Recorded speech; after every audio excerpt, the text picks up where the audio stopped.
I'm waiting for it to tell me I'm on. I guess I'm on. Well, good morning, or good afternoon, or good evening, wherever you are around the world. Welcome to another installment of my reading of my book, Low Magic, It's All in Your Head. You just have no idea how big your head is. Today we are on the second part of chapter 6, which is a weekend alone with the spirits of the tarot. And we've gotten to the point of where I'm consecrating the Virgin Mother deck of all of the copies and future issuings of the Tarot of Ceremonial Magic. That's the newest incarnation of it, which is still available. But this was way back in 1990 something when I did this. So if you will recall from yesterday, Constance was in Nebraska visiting her parents, and I had a 3-day weekend ahead of me, and this is a marathon magical operation whereby I conjure into the cards every spirit that is represented or implied by the deck. And we've gotten to the point of where I've got my entire Enochian elemental magic equipment laid out on the floor like a giant altar. And I'm getting ready to evoke, I guess would be the proper word, each of the spiritual entities in the hierarchy of angelic forces of the Enochian system into the cards. Each of the Enochian elemental tablets is subdivided into 4 equal-sized quarters by a cross made up of 2 vertical columns in 1 row. And there's an example of it right there. There's the 2 vertical columns, and there's the 1 row. And here are the 4 sections: air, earth, fire, water. So this would be this would be the Ace of Wands, because this is the fire tablet. And this would be the Knight of Wands, or the King of Wands. And this would be the Queen. And this would be the Prince. And this would be the Princess. But I digress. Each of the 4 quarters created by this cross is assigned to one of the 4 elements.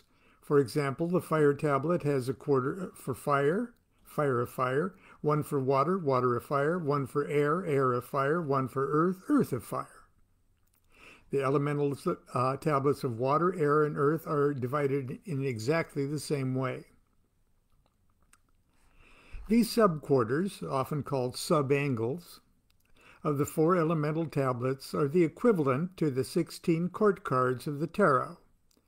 Knights are fiery, queens are watery, princes airy, and princesses are earthy aspects of their respective suits. For example, put the Knight of Wands, fire of fire, under a microscope, and behold the fire quarter of the elemental tablet and all the Enochian angels living inside it. Look at the Queen of Discs, water of earth, with a magic microscope, and see the water quarter of the elemental tablet, or the Ace of earth. I'm sure you're getting the picture. And I do have illustrations in the book. And if you were lucky enough to have this book, you could savor over these illustrations. The remaining cards of the Lesser Arcana are the 36 small cards, or pips, the 2s through 10s of each of the 4 suits. The small cards are also populated by a rich assortment of traditional spirits, angels, and demons, many of which are arranged in neat hierarchical families dictated by their place in the zodiac and the zodiacal year. Warning: If all this technical Enochian magic talk is putting you to sleep, wake up, because it's going to get good. Each of the 36 small cards represents one decan, or 10 degrees of the zodiac, in groups of 3. The 9 small cards of the suit of wands naturally live in the 3 fire signs of the zodiac, Aries, Leo, and Sagittarius. The 9 cups live in the water signs, Cancer, Scorpio, and Pisces. The 9 swords live in the air signs, Libra, Aquarius, and Gemini. The 9 discs live in the earth signs, Capricorn, Taurus, and Virgo. Starting at 0 degrees Aries, these 36 small cards spread themselves out in perfect 2, 3, 4, 5, 6, 7, 8, 9, 10, 2, 3, 4, 5, 6, 7, 8, 9, 10, 2, 3, 4, 5, 6, 7, 8, 9, 10, 2, 3, 4, 5, 6, 7, 8, 9, 10, order through the zodiac with elegant simplicity. All 4 groups of 2s, 3s, and 4s inhabit the cardinal signs of the zodiac, Aries, Cancer, Libra, and Capricorn. The 4 sets of 5, 6, and 7s reside in the fixed signs of the zodiac, Leo, Scorpio, Aquarius, and Taurus. The 4 sets of 8, 9, and 10s find themselves neatly housed in the mutable signs of the zodiac, Sagittarius, Pisces, Gemini, and Virgo. And then I've got a nice little chart that shows that too. The 36 squares of the Great Cross of each elemental tablet are equivalent to the 36 small cards, or the 2s through 10s, or each tarot suit, of each tarot suit. The 2, 3, 4s, the cards that represent 30 degrees of the cardinal sign, are always positioned on the left-hand column of the Great Cross. Right there. Those are the cardinal. Okay. The ordering of the cards within their respective columns and row, however, differ. Oh, excuse me. And the fixed signs, small cards of the fixed signs are in that horizontal row, and the small cards of the mutable signs are in this column to the right. Okay. The ordering of the cards within the respective columns and row, however, are different. So in other words, all 36 small cards appear on all 4 elemental tablets, but they appear in a different order depending on which element they most predominate in. The tablet of union is a sort of like master ruler or table of contents for the 4 elemental tablets. And it is made up of only 20 lettered squares, 5 wide by 4 high. But oh, what squares they are, for those 20 squares contain the entire elemental enchilada.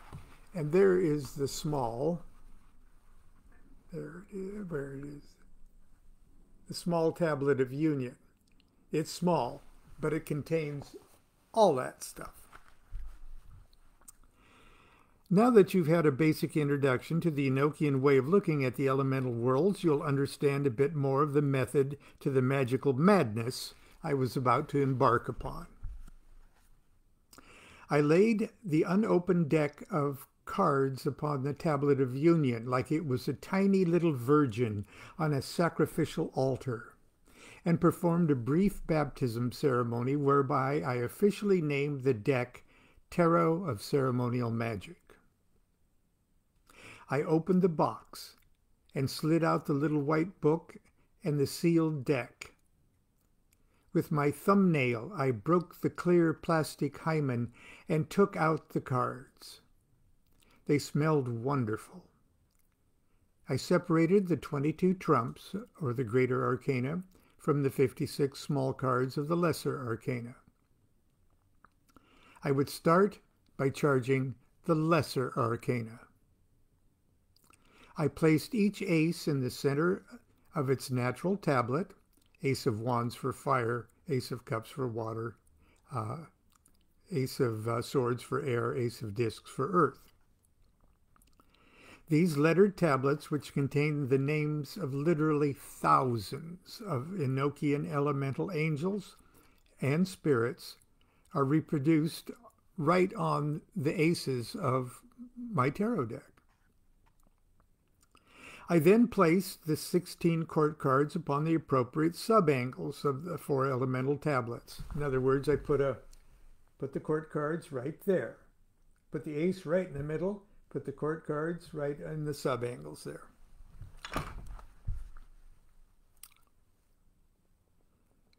Let's see. These lettered sub-angles, with their specific hierarchy of spirits, are also reproduced in colorful detail on the court cards of my deck, too. I finally arranged the 36 small cards, 9 per tablet, on their appropriate squares of the Grand Cross area of each tablet. These individual squares are also reproduced on the small cards of the tarot deck. Then, I opened the temple with the traditional 4-part opening by Watchtower ceremony that was used by the Golden Dawn, and then systematically activated the tablets by invoking the 3 great secret names of God and the 7 planetary seniors of each tablet. I then intoned in turn the first 18 calls of the Enochian in the Enochian angelic language. Over the years, I had intoned the calls many times, but never at once. It felt very strange and put me in an altered state of consciousness that infested, excuse me, it might have been infested. It felt very strange and put me in an altered state of consciousness that intensified as the 2-day and night ritual would proceed. It was midnight by the time I was through activating the tablets. I went to bed without banishing in order to let the 56 cards of the Lesser Arcana fry all night on the fully activated Enochian tablets. In the morning, Saturday, before getting back to Magick, I outlined the rest of the marathon ceremony in my journal. There was still a lot of Enochian work ahead of me. For each of the 16 court cards, I had to call upon the 3 major angels, 2 god names, and a cherub of the Calvary Cross. This is the Calvary Cross of each sub-angle. And these are the 2 divine names that make up the column and the arms of the cross. And the cherub I'm talking about is the angel whose name is spelled out by the 4 squares above the arms of the Calvary Cross. Let's see here. Now I've lost my place, so I'm going to have to...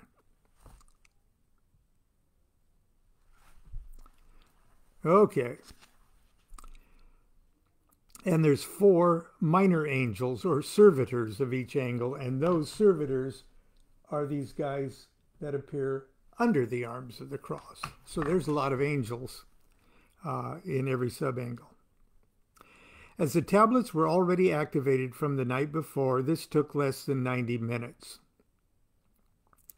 After that, the ceremonies turned classically Kabbalistic. I called into the 36 small cards, the 2s through 10s, the 72 angels of the Shemhamphoresh, whose names appear on the cards.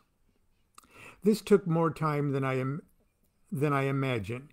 I had to first lay out the cards, then intone in order each angel name, and recite the psalm that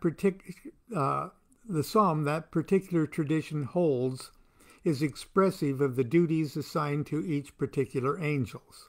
Oh, those Kabbalists love their psalms.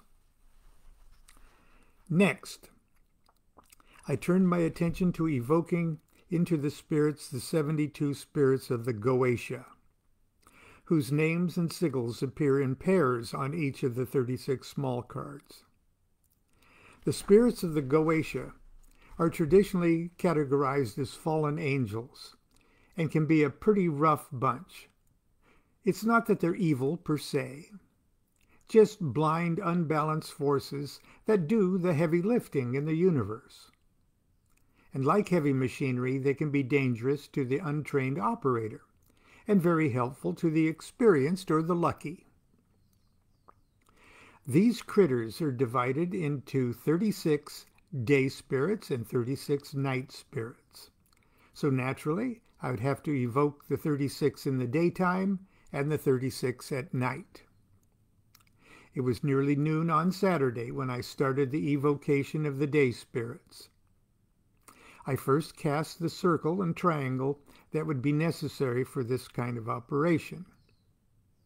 As each of the 36 small cards plays host to one day spirit and one night spirit, I spread all 36 cards in the triangle together, a tight fit, and evoked, charged, and dismissed the 36 day spirits in turn without having to leave the circle.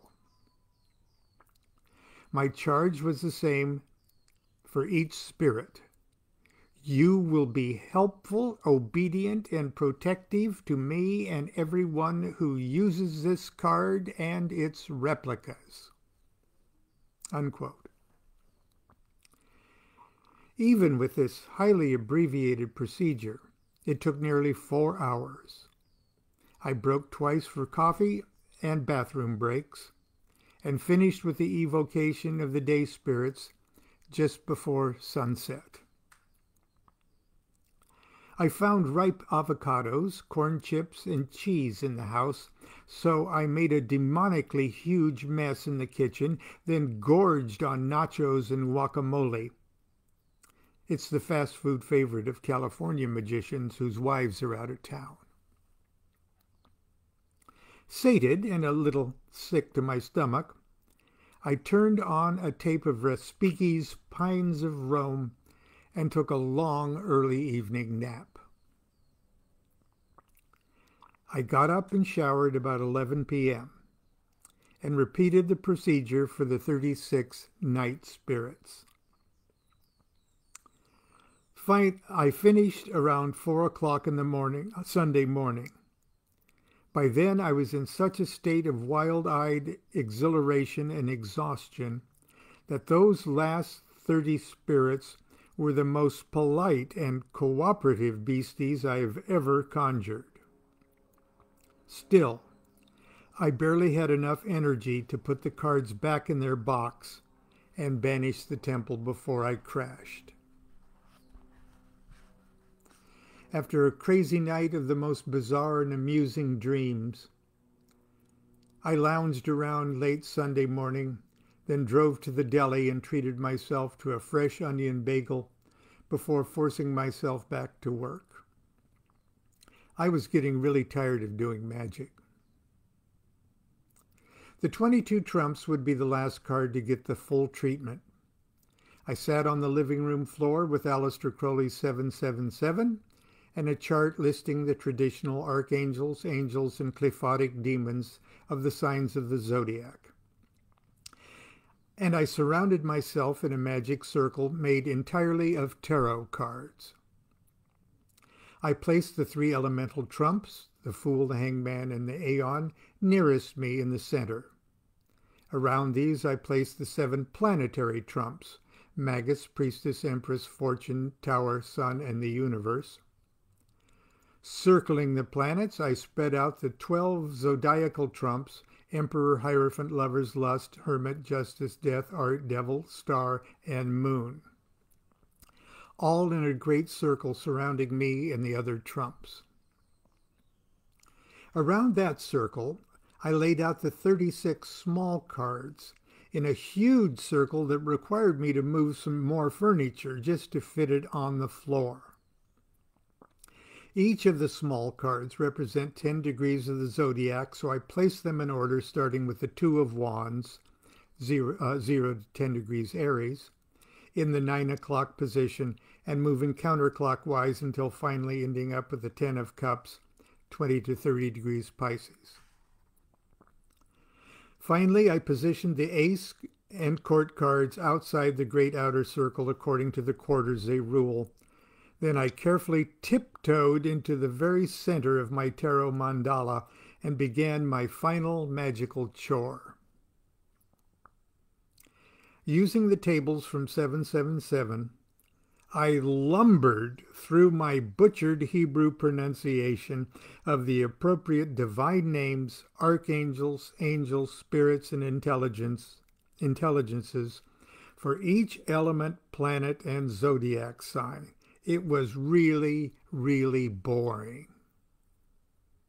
So boring that it actually induced a state of consciousness that I can only describe as a dull, rhythmic, electric ecstasy. Could fatigue and boredom actually be the key to Kabbalistic illumination? Constance certainly thinks so. When I was done, I just sat there and buzzed like I had never buzzed before, and so did the cards. I was physically drained, emotionally gratified, psychically raw, and more than a bit insane. Even though I was completely sick of performing magic, I had an epiphany concerning the nature of magic, the realization that the only thing a magician can affect change upon is the magician. Yes, the cards got charged, but not because I charged them, but because I charged myself with that crazy 2-day ritual. By 5 o'clock Sunday afternoon, nearly 48 hours after it began, it was over. With tingling fingers, I reordered the cards, gave them a big kiss, and at the time I still wasn't sure where my lips ended and the rest of the universe began, and returned the charged cards to their box. I mustered the energy to banish the temple with the greater rituals of the pentagram and hexagram, and then moved the furniture back into place. I took a long shower and dressed. I rewarded myself with a trip to my favorite Mexican restaurant, where I ordered nearly everything on the menu and got good and drunk. So there it is. You'd be right to point out that it seems like a lot of damn silly things to do for a grown man to do with his weekend alone, and perhaps you'd be right. Am I happy with the way it worked? Well, yes.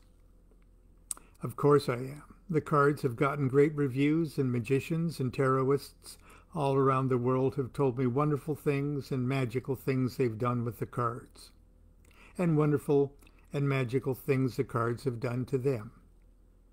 And that's exactly what I wanted to happen. After 15 years and 2 printings, now 3 printings, and 20,000 decks sold worldwide, I recently changed publishers. And that was at the time this was written, and I've recently changed again. And it looks like the deck will be around for a long time. I have to confess, however, that I wish I had done one more little thing during my 48 hours of magical madness. I wished I'd have done some magic to make the damn thing sell better. I know that was a little long, but I wanted to get through that chapter. Tomorrow we'll pick up again with A Midsummer Night's Curse, which is a chapter I think you'll enjoy. Until then, be good to yourself and be good to each other. Do what thou wilt shall be the whole of the law. Love is the law, love under will. Goodbye.